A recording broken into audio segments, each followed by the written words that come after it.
Next Anna has quoted from the Nitnem Sahib, Asa, 5th Mahla.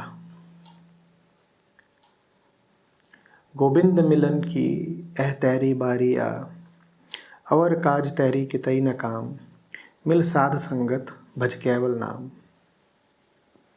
This is your chance to meet the Lord of the universe. Other efforts are of no use to you. Joining the Sadh Sangat, the company of the holy, vibrate and meditate on the name of the Lord. So she says, if this is the advice by the Guru, how do we apply this in our everyday life? What is the advice being quoted? This is your chance to meet the Lord. Govind Milan ki hai teri bariya. This is your chance to meet the Lord. Our kaj teri kitai na kaam.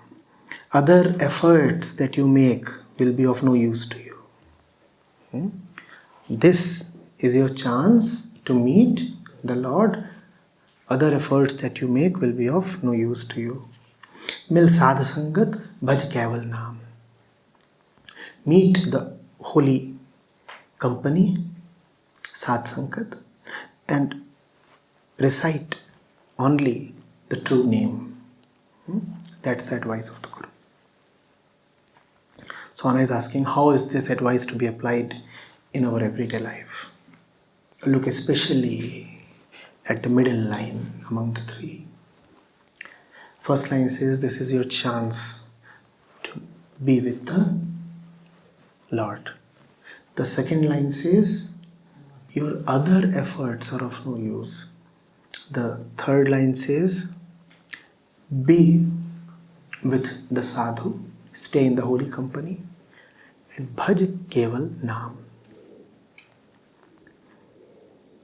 Note what the second line is saying, the middle line. All the other actions are just waste.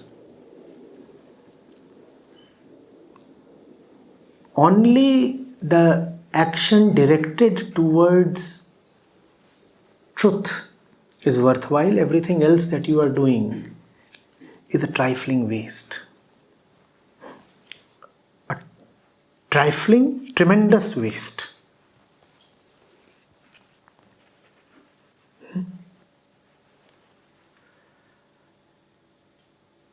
First of all, look at what you are already doing.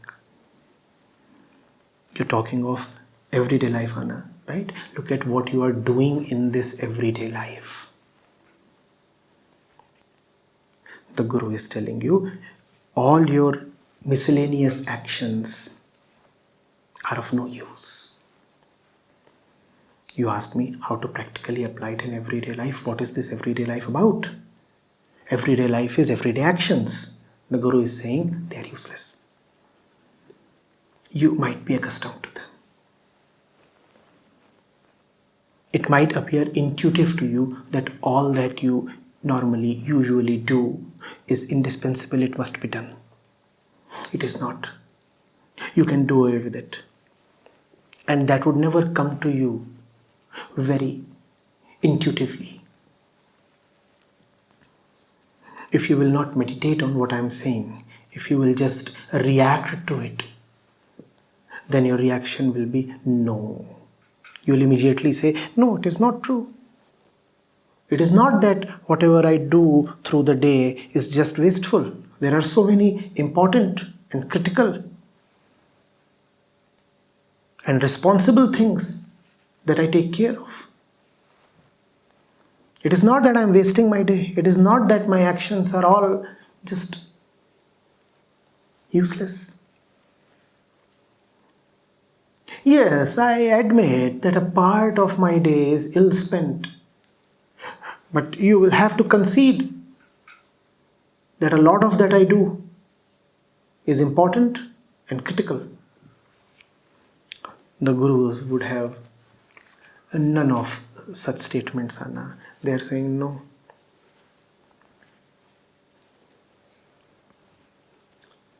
You must pass every motivation of yours through very tight scrutiny.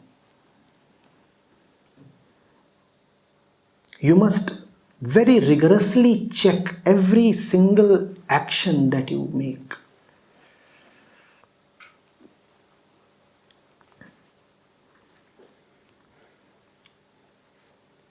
Just impulsively giving yourself a pass certificate is great prejudice. Don't be biased towards yourself. In fact, it might be a little better if you must be biased, to be biased against yourself. Doubt yourself thoroughly. Be biased against yourself. Your default statement should be, nothing is beyond examination. Even if something appears utterly important and truthful to me, I must still scrutinize it.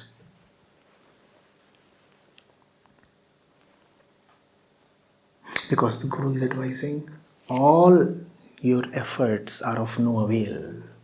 What are you doing?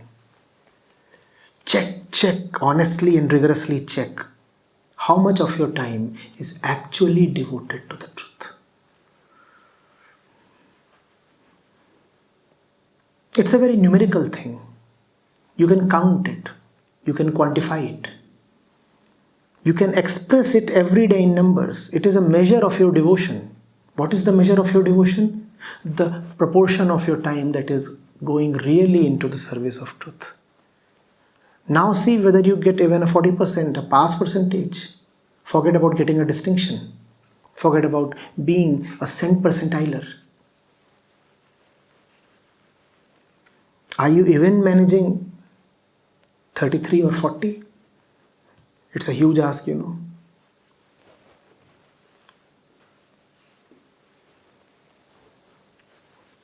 24 hours, 40%. Sanjay, how much is that?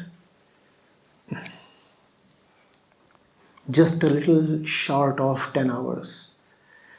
10 hours of your day, 10 rigorous hours of your day, with not even a second of exemption, devoted exclusively to the truth.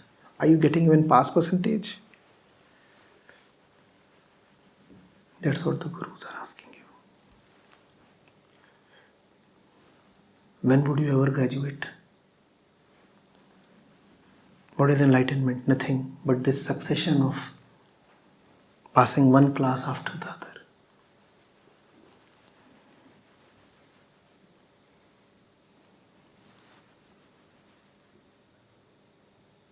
Are you really passing?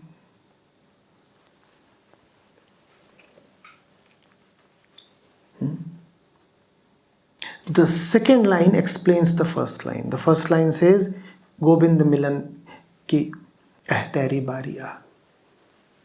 This is the opportunity. Gobind Milan, meeting the Lord. Ki ahteri bariya.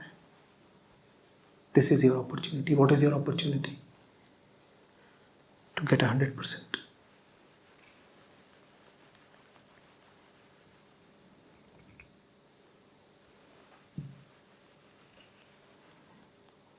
Remove, ruthlessly, mercilessly, with no attachment. Remove everything from your life that does not have anything to do with the truth. Remove. Nothing is so important that it deserves to be in your life, even if it is truthless. If it is truthless, that qualifies it for removal.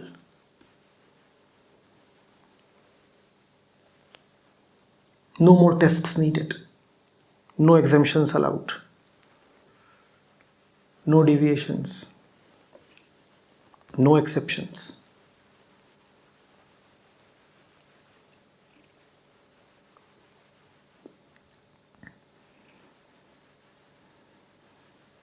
You just had a conversation with someone. Ask yourself, was that conversation in the service of truth? If it was, Well, extend that conversation.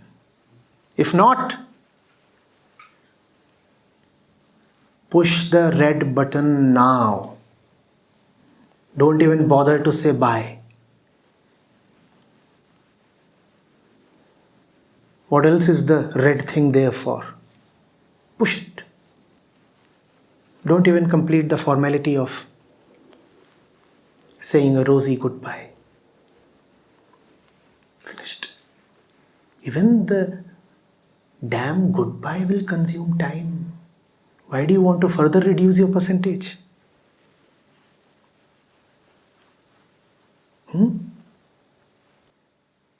So is the whole thing merely about negation and deletion and removal? Does it give you no positive, affirmative direction? Not so. Look at the third line. The third line gives you what you would call as positive guidance. Mil sadh sangat bhaj keval naam. So on one hand, you keep removing all the nonsense from your life. Not a minute should go into the waste account. And on the other hand, you keep investing all the time that you are saving in the company of those who love the company of the truth. Who is a sadhu? The one who loves the company of truth. So what do you do with all the time that you save by removing the nonsense from your life? You invest it in being with people who love truth. And you invest that time in talking of nothing but God. Bhaj keval naam. Look at the emphasis. It is not saying bhaj naam. It says bhaj keval naam, which means everything else is to be deleted. That deletion, that neti is very important.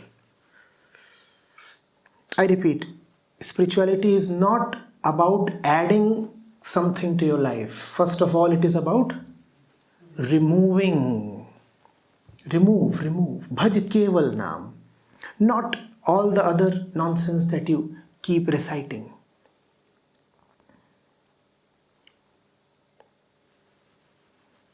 Only the truth has to be remembered and talked of. So it's a very practical method that has been suggested, Anna. Save more and more of your time, money, resources, attention. And when you have saved it, then you have the liberty to invest it. Save it from the wrong places and then invest it in the right places. Is that not all very simple? That's what the Guru is saying.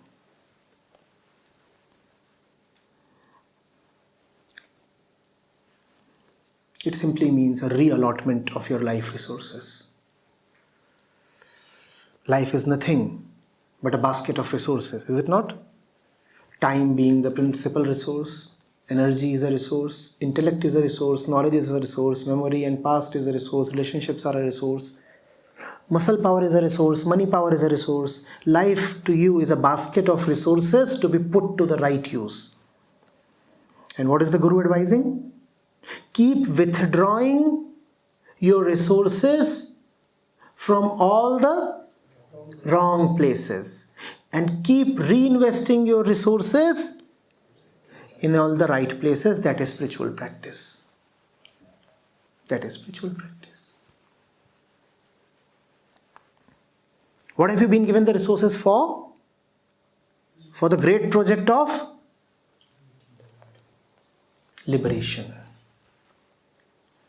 The one in bondage has been given a big basket of resources so that he may use those resources towards his liberation.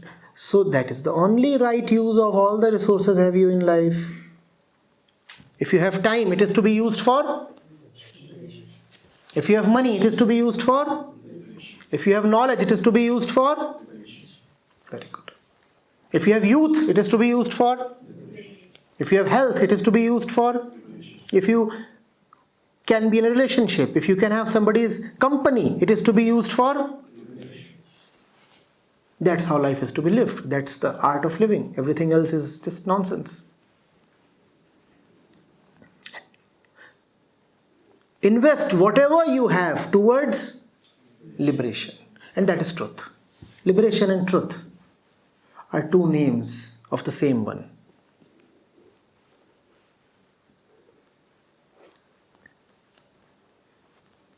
How do you know that you are misusing your resources? Ask yourself, I had it, what did I use it for? I had 1 spare hour. What did I use it for? Hell, I had 24 hours in the day. What did I use them for? I had 100 rupees. What did I use them for? And the question has to be brutally honest. It must cut you down to the core.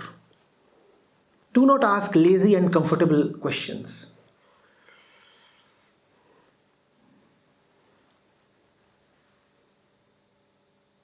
You must have the guts to ask dangerous questions.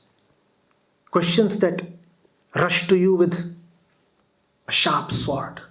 Questions that will kill you. Ask those questions. Was it really important to invest that 1 hour there? Is it really important to invest 2 hours in the way I am planning to use them? What would I get out of those 2 hours? Will I get liberation? And if liberation is the answer, go ahead. Let nothing stop you. And if liberation is not the answer, let nothing make you spend those 2 hours wastefully. And keep asking that question minute after minute. What did this minute go into?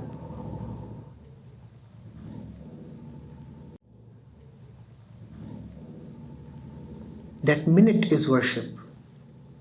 That minute decides your commitment, your devotion, your life, the depth and trueness of your spirituality. Where did that minute go? That minute is the mantra for you. Ask yourself, where did this 1 minute go? I'm not even talking of hours. An hour is an awful amount of time to waste. After you have wasted 1 hour,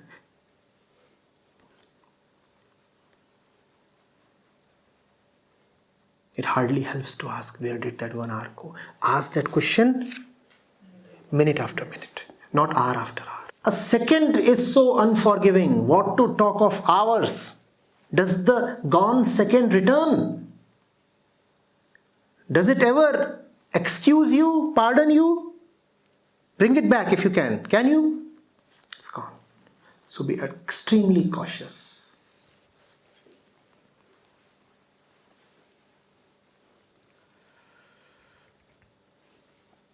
You have to be cautious towards the investment of all your resources.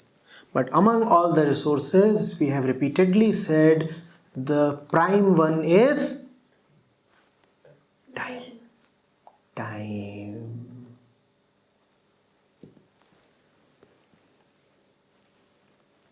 Be careful about everything that you spend.